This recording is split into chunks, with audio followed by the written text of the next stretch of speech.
Hello बच्चों। आज हम लोग इस वीडियो में देखेंगे chemical reactions and equations competency based questions. यदि आप 2025 में बोर्ड देने जा रहे हो तो आपके लिए ये बहुत इम्पोर्टेंट वीडियो होने वाला है, क्योंकि बच्चों मैं अगर आप लोग सपोर्ट करोगे, वीडियो को शेयर करो और लाइक करना यदि पसंद आया वीडियो तो मैं आप लोगों के इसके बाद आपके पास जो मोस्ट रिपीटेड क्वेश्चंस जो आते हैं, बार बार आए हैं क्वेश्चंस, वे क्वेश्चंस लेके आ जाएंगे। साथ में आपको क्या है कि जो ज़्यादा बार क्वेश्चंस आए हैं इसके बाद हम लोग लेके आएंगे इसी चैप्टर से एसर्शन रीजन क्वेश्चन एक एक अलग सेपरेट वीडियो में, जिससे आपको एक ही कॉन्सेप्ट जो आते हैं क्वेश्चंस वो आपको क्लियर होते जाएगा, जिससे आप क्वेश्चंस को आसानी से समझने भी आसान होगा। और एक टाइप के क्वेश्चन जब आप बनाते हो बहुत सारा प्रैक्टिस करोगे तो आपके पास उससे रिलेटेड यानी एसर्शन रीजन जैसे मैंने लाया तो आपको पूरा क्लियर हो जाएगा। और इस तरह से हम हर चैप्टर से क्वेश्चन और इंपॉर्टेंट क्वेश्चंस भी लेके आएंगे। चलिए हम लोग शुरू करते हैं। आज हम लोग जो शुरू करेंगे यहाँ पे कॉम्पिटेंसी बेस्ड क्वेश्चन कैसे बनते हैं इसको समझिएगा। हम लोग यहाँ पे 6 क्वेश्चंस को यहाँ पे एक्चुअल में डिस्कशन करेंगे। आप आसानी से ऐसे समझ जाओगे कि हम कैसे क्वेश्चंस को बना रहे हैं और उससे आपको क्या कैसे टाइप के क्वेश्चंस बनते हैं कॉम्पिटेंसी बेस्ड में, उसको कैसे सॉल्व करना होता है।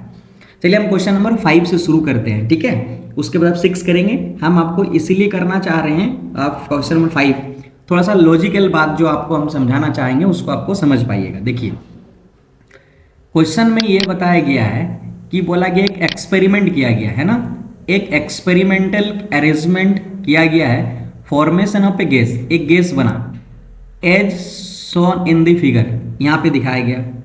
आपको पूछा गया कि which gas is present in tube A, tube A में कौन सी गैस प्रोड्यूस होगा।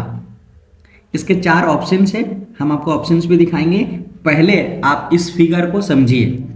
यदि आप बहुत अच्छी तरह से एनसीईआरटी को पढ़े हैं तो जैसे ही आप इसको देखोगे तो पता चल जाएगा कि इलेक्ट्रोलाइसिस है ना। ये फिगर तो सबसे पहली बात ये है कि ये इलेक्ट्रोलाइसिस का हमारा फिगर है, ठीक है। अब आपके पास इलेक्ट्रोलाइसिस का नॉलेज होना चाहिए। कैसे करोगे, इलेक्ट्रोलाइसिस क्या होता है आप जानते हो कि किसी भी कोई भी एक डिकम्पोजिशन रिएक्शन कैसा है, एक डिकम्पोजिशन रिएक्शन है। और आप सबको पता हो कि डिकम्पोजिशन रिएक्शंस होता है कब, जब इसमें या तो हीट देते हैं या तो आपके पास इलेक्ट्रिसिटी देते हैं, 2 टाइप का। यदि आप हीट दे रहे हो तो उसको हम थर्मल डिकम्पोजिशन बोलते हैं, और यदि आप इसको इलेक्ट्रिसिटी देके आप कर रहे हो, आप डिसोसिएट कर रहे हो, तब आप इसको इलेक्ट्रोलाइसिस बोलते हैं। और इलेक्ट्रिसिटी के अंदर में भी हमने जो समझा है यहाँ पे डीसी करंट लेना, एसी करंट नहीं लेना, यानी आपको बैटरी से कनेक्ट करना है। सिंपल सा बात है, क्या करेंगे, बैटरी से कनेक्ट करेंगे। अब आइए हम फिगर पे डिस्कस करते हैं, ठीक है। देखो यहाँ पे हमारा क्या हुआ है ना कि ये जो देख पा रहे इधर वाला ये वाला पार्ट, ये वाला पार्ट, ये एक इलेक्ट्रोड है और इलेक्ट्रोड यहाँ ग्रेफाइट का रॉड यूज किया गया। तो आप यहाँ पे ये कह सकते हो कि ये हमारा इलेक्ट्रोड है। अगर मैं आपको बताऊं कि इलेक्ट्रोड है क्या तो बोलोगे electrode is a rod, electrode is a rod through which electrons are leave और गेन इन द इलेक्ट्रोलाइट। और जो आप यहाँ वाटर यूज किए हो ना, इस वाटर को हम लोग यहाँ पे क्या कहेंगे, इलेक्ट्रोलाइट है।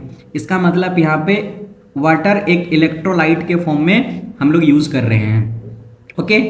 इसके बाद यहाँ पर रबर का लगा हुआ है, इस अरेंजमेंट बनाया गया ताकि हमारा ये जो वाटर है उसको बाहर इधर ना लीकेज हो जाए, ओके। और इस पे जो देख पा रहे हो ग्रेफाइट का ये एनोड है। और आप जानते हैं एनोड क्या है, हम जानते हैं कि एनोड उसको कहा जाता है जब हमारा positive terminal of the battery से कनेक्ट करते हैं। कैथोड उसको बोला जाता है जो negative terminal of the battery से कनेक्ट करते हैं। तो ये एनोड हुआ और ये हमारा कैथोड हो गया। बात समझ में आ रहा है। यहाँ पे वाटर है ना, देखो ये हमारा एज ए इलेक्ट्रोलाइट क्या यूज किए हैं, वाटर, इसका इलेक्ट्रोलाइसिस हुआ। यहाँ हम एक फिगर अलग से बना रहे हैं, इस फिगर को समझिएगा तो आपको क्लियर हो जाएगा और इस तरह से क्वेश्चन आपको बनेंगे। हमने आपको एक इलेक्ट्रोड लिया है और इस इलेक्ट्रोड का ग्रेफाइट का लिया है इलेक्ट्रोड, और उसी प्रकार का यहाँ से एक मैंने इलेक्ट्रोड लिया है और ये दोनों इलेक्ट्रोड को हमने क्या किया है, इस इलेक्ट्रोलाइट के में हम इसको डाल चुके हैं, ओके। और इस इलेक्ट्रोलाइट के अंदर में कौन सा इलेक्ट्रोलाइट लियो आप, वाटर लियो। ध्यान से सुनो बच्चों, यहाँ पे क्या लेना है, वाटर इलेक्ट्रोलाइट लियो। तो इस वाटर इलेक्ट्रोलाइट का मतलब क्या होगा, जैसे आप इसको वाटर को लेते हैं ना, यहाँ पे देखो आपने बैटरी के साथ कनेक्ट किया 6 वोल्ट का, यानी आप इलेक्ट्रिसिटी प्रोवाइड कर दे रहे हैं आप इलेक्ट्रोलाइट के अंदर। जैसे ही आप इलेक्ट्रिसिटी प्रोवाइड करेंगे तो ये क्या होगा, दो आयन में डिसोसिएट हो जाएंगे। यहाँ पे होगा आपके पास H पॉजिटिव आयन मेरे भाई, और साथ में बनेंगे OH नेगेटिव आयन। ठीक है, इसका मतलब यहाँ से आपके पास दो आयन आया, एक आपके पास बोलोगे सर H पॉजिटिव और OH नेगेटिव, किसमें, इस इलेक्ट्रोलाइट के अंदर में। अब आप देखना, ध्यान से बात को सुनना। हमने बोला गया कि एक पॉजिटिव टर्मिनल वाला लिए हैं और एक नेगेटिव टर्मिनल वाला इलेक्ट्रोड लिए हैं। जो पॉजिटिव वाला को एनोड कहा गया और जो नेगेटिव है उसको कैथोड कहा गया है। अब देखो, ये पॉजिटिव किधर माइग्रेट करेगा, इसको, ये हमारे कैथोड की ओर रोटेट करेगा, और OH माइग्रेट करेगा किधर की ओर, तो यहाँ OH माइग्रेट करेगा आपके एनोड की ओर। अब देखो, जब H जब माइग्रेट करेगा यहाँ पे कैथोड पे, तो हमारे पास H यहाँ पे जाके क्या करेगा, डिपोजिटेड हो जाएंगे। डिपोजिटेड नहीं होंगे यहाँ पे, H यहाँ पे रिलीज होगा। देखो आप ध्यान से समझना यहाँ पे बात को। मैंने आपको क्या बोला कि यदि H पॉजिटिव है तो देखो अनस्टेबल है, इसके पास एक इलेक्ट्रॉन्स की कमी है, ये फिर से वैसे ही एक और हाइड्रोजन इस पे जाएगा, और जैसे ही हाइड्रोजन जाएगा तो एक और पॉजिटिव होगी, जिसके दोनों मिलकर क्या बनाएगा, हाइड्रोजन गैस बना लेगा। और तो हाइड्रोजन गैस कहाँ पे रिलीज हो रहा है, देखो ये हमारा कैथोड है, तो कैथोड पे हाइड्रोजन गैस रिलीज हो रहा है। अब देखिए, जो भी हाइड्रोजन इस इलेक्ट्रोलाइट में कमी हो गया है, इस OH में से O क्या कर लेगा, H तो उस हाइड्रोजन को पूरा करने में H उसी इलेक्ट्रोलाइट में रह जाएगा, और O ना हमारा माइग्रेट करके कहाँ पे चला जाएगा, एनोड पे माइग्रेट करेगा। और ऑक्सीजन जब माइग्रेट करके जाएगा तो O2 नेगेटिव है, इसका मतलब दो इलेक्ट्रॉन्स की कमी है, फिर से ऑक्सीजन एक और 2 इलेक्ट्रॉन्स वाले जाएंगे, और यहाँ पे ऑक्सीजन जाके क्या बना देगा, O2, क्या बना, O2। इसका मतलब एनोड पे क्या निकल कर आएगा, ऑक्सीजन गैस निकलेगा, और कैथोड पे हाइड्रोजन गैस निकलेगा। अब मैं एक ट्रिक बता देता हूं आपको। देखो, आपको देखने की कोई जरूरत भी नहीं पड़ेगा। जैसे वाटर है ना, तो वाटर को इलेक्ट्रोलाइसिस करने पे आपको क्या मिलता है, वाटर को इलेक्ट्रोलाइसिस करने पे H पॉजिटिव मिलता है, OH नेगेटिव मिलता है। O ये पॉजिटिव है तो नेगेटिव में जाएगा, नेगेटिव क्या होता है, कैथोड पे। इसका मतलब हमारा H कैथोड पे प्रोड्यूस होगा, और H तो इस भरपाई करने के लिए ये H रहा, तो ये O नेगेटिव है, वो किस में जाएगा, एनोड पे, और एनोड पे क्या निकल कर आएगा, एनोड पे ऑक्सीजन गैस निकलेगा। तो हमारा दो गैस निकला। अब देखो आपके पास बैटरी किस में कनेक्टेड है, देखो ये हमारा एनोड है, एनोड का मतलब पॉजिटिव और कैथोड का मतलब नेगेटिव। इसका मतलब आपके पास कैथोड पे कौन सा गैस जाकर रिलीज हो रहे हैं, हाइड्रोजन गैस रिलीज हो रहे हैं। तो आपके आंसर क्या बन जाएंगे, हाइड्रोजन गैस, यानी ऑप्शन बी करेक्ट आंसर हो जाएगा। उम्मीद करते हैं बच्चों समझ रहे हैं। ऐसे आपको कॉन्सेप्ट होना चाहिए, तब जाके आप क्वेश्चंस को बना पाओगे। आगे देखते हैं हम क्वेश्चन नंबर किसको बनाते हैं। चलिए हम क्वेश्चन नंबर इसी को बनाते हैं। क्वेश्चन नंबर हमारा है ये 6 वाले, इसको देखिए। ठीक है, यहाँ पे क्वेश्चन बोला गया भाई मेरा क्या, कि one day Mohan was performing an experiment in the laboratory, by mistake he leaves the iron nail in the copper sulphate solution for 1 week. इसका मतलब ये है कि देखो यहाँ पे हमारे एक एक्सपेरिमेंट का अरेंजमेंट दिया गया है। इस अरेंजमेंट में आप देख सकते हो यहाँ पे पहले से कॉपर सल्फेट सॉल्यूशन इसके इस वेसल के अंदर में, इस ट्यूब के अंदर में लिया है। मोहन ने क्या करा, आयरन के 2 नेल को गलती से यहाँ पे डाल दिया गया और ये 1 वीक के लिए रखा। तो क्या होगा, क्योंकि 1 वीक के रखा तो हम ये कह सकते हैं यहाँ पे स्लोली रिएक्शंस होगी। तो हम कह सकते हैं स्लोली रिएक्शंस हुआ। किसके किसके बीच में रिएक्शंस हुआ, तो देखो ये आयरन है और आपके पास यहाँ कॉपर सल्फेट है। आयरन का नेल का मतलब क्या, आयरन, तो आयरन कॉपर सल्फेट के साथ रिएक्ट करेगा। बोलो क्यों रिएक्ट करेगा, अब इसको समझिए। पहले हमारे पास आयरन है, तो आयरन को हम लोग Fe से करते हैं, और कॉपर सल्फेट को CuSO4 का एक्वा लिए हैं, क्योंकि भाई ये मेरा वाटर ले है ना, एक्वा के फॉर्म में लिए। इन दोनों के बीच में रिएक्शंस होगा। आप सबको पता होगा, यदि आप रिएक्टिविटी सीरीज को देखते हैं तो Fe ज्यादा रिएक्टिव होता है किससे, तो बोलेंगे सर कॉपर से ज्यादा रिएक्टिव होता है।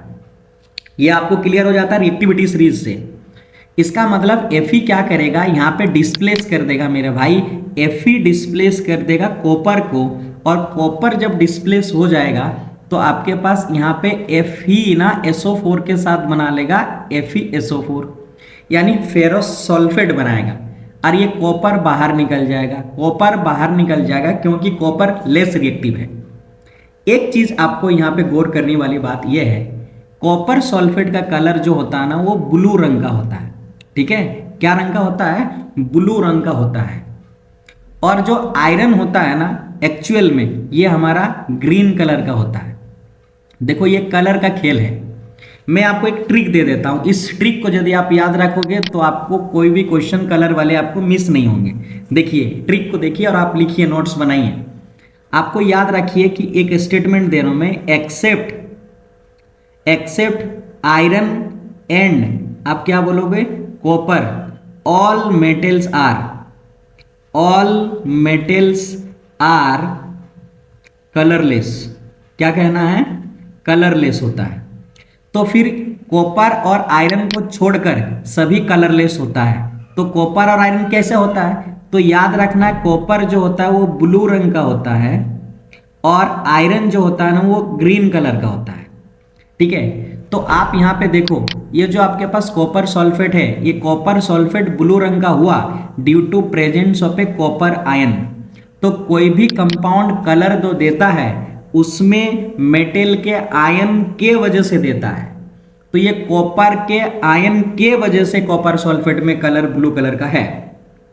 आप अगर बोलेंगे FeSO4 में जो हमारे पास बना वो किसके वजह से कलर बनेगा, इस Fe के वजह से कलर बनेगा। और Fe का कलर क्या होता है, ग्रीन कलर का, इसीलिए ये जो कलर बना वो हमारे पास FeSO4 कैसा कलर का कंपाउंड है, ग्रीन रंग का कंपाउंड है। तो आपको पूछा गया है कि after 1 week the colour of a sulphate solution is what. तो सल्फेट सॉल्यूशन आपके पास क्या बना, FeSO4 बना। और FeSO4 का कलर क्या होता है, रंग, तो बोलो सर ग्रीन कलर का। तो बताओ option A is correct answer होगा, ग्रीन कलर का। ये है कॉम्पिटेंसी बेस्ड क्वेश्चन। इसी तरह से क्वेश्चंस आपको बनेंगे पहले, और ये जो भी आए हुए हैं सब प्रीवियस ईयर के क्वेश्चंस में आपके सामने में रखा हूं। क्लियर हो रहा होगा। और ये आप जो पॉइंट मैंने आपको दिया इसको भी आप उसको नोट करते जाना है।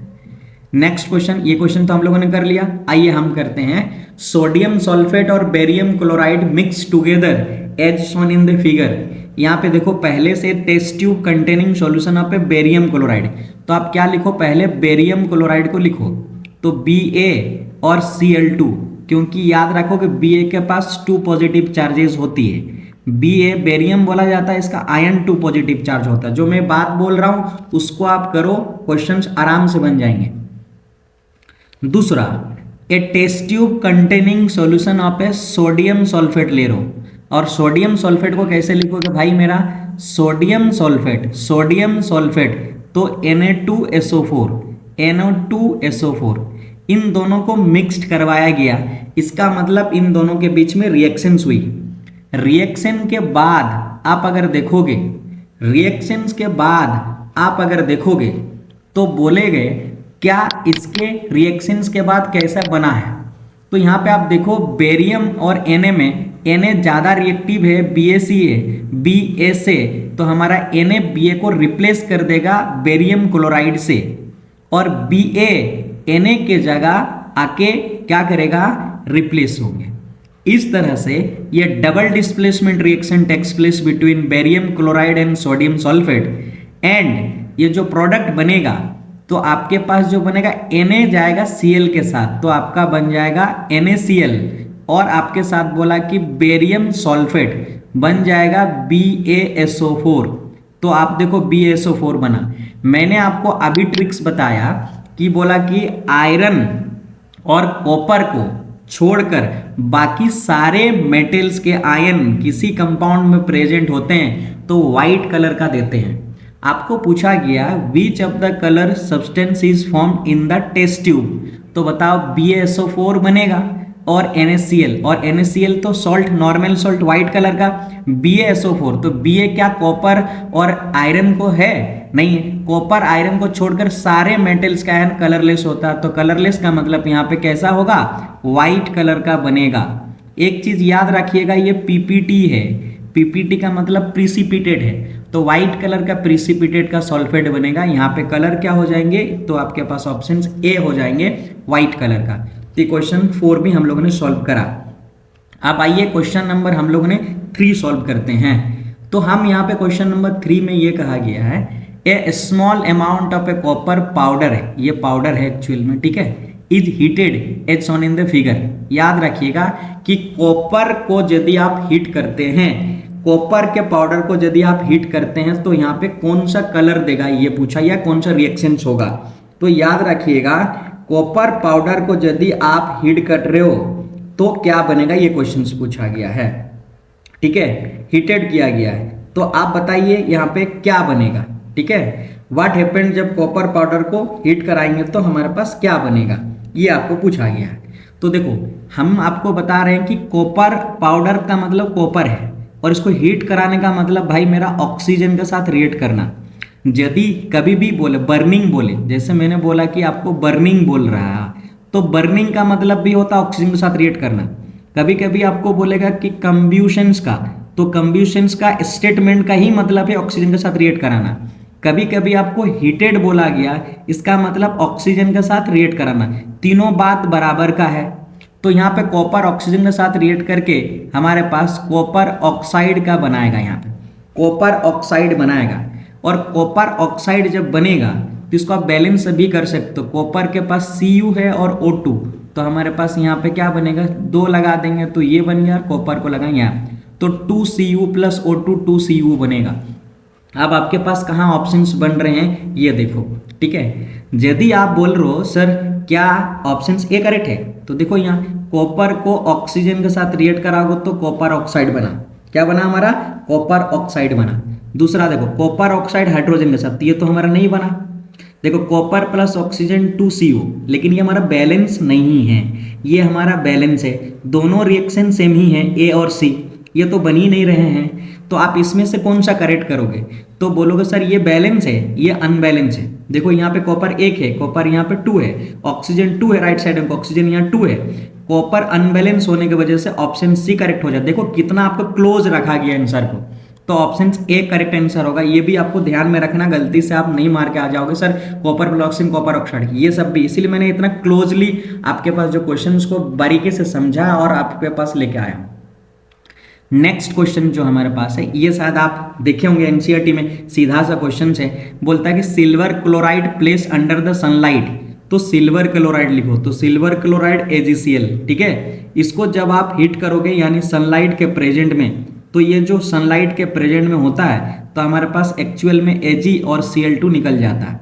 ऐसा ही सिमिलर मिलता जुलता एक और रिएक्शंस होता है, जैसे AgBr है ना, इंपॉर्टेंट बात इसीलिए लिख रहा हूं मैं इसको।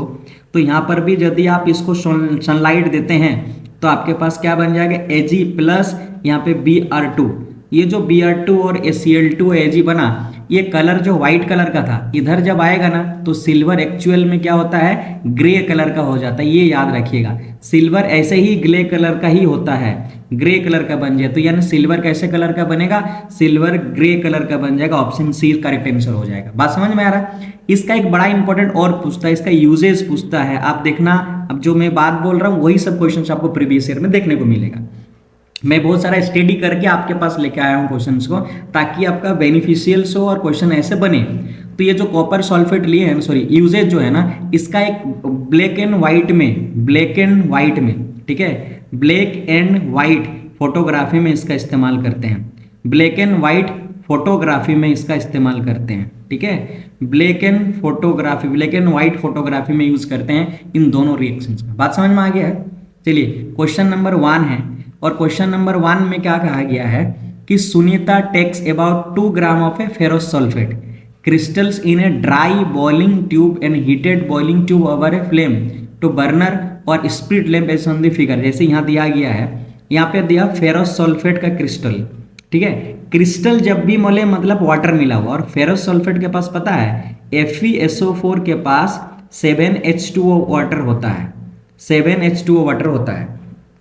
जब आप इसको करेंगे ना तो एक्चुअल में इसका कलर है ना, फेरस सल्फेट जब हीटेड करेंगे, बोला कि colour of the crystals after heating, तो आपके पास फेरिक बन जाएगा Fe2O3, ये बनेगा। समझ में आ रहा। और इसके साथ सल्फर डाइऑक्साइड और सल्फर ट्राइऑक्साइड गैस भी बनता है। तो ये जो कलर बनेगा ना, ये कैसा कलर का, अभी हमने बताया कि आयरन कैसा कलर का होता है, ग्रीन कलर का। तो ये ferric oxide after ferrous sulphate को अगर हीट करेंगे तो ग्रीन कलर का बन जाएगा, यानी ऑप्शन सी करेक्ट आंसर होगा। यदि हमारे वीडियो आपको बेनिफिशियल अच्छा लगा तो मुझे सपोर्ट जरूर करें। हम आपको अच्छे वीडियोस, अच्छे प्रीवियस ईयर के क्वेश्चंस और इंपॉर्टेंट क्वेश्चन जो मेनी टाइम्स रिपीटेड हुए उन क्वेश्चंस को आप तक पहुंचाएं, शायद आपके एग्जाम में वो क्वेश्चंस आ जाए। धन्यवाद हमारे वीडियो देखने के लिए।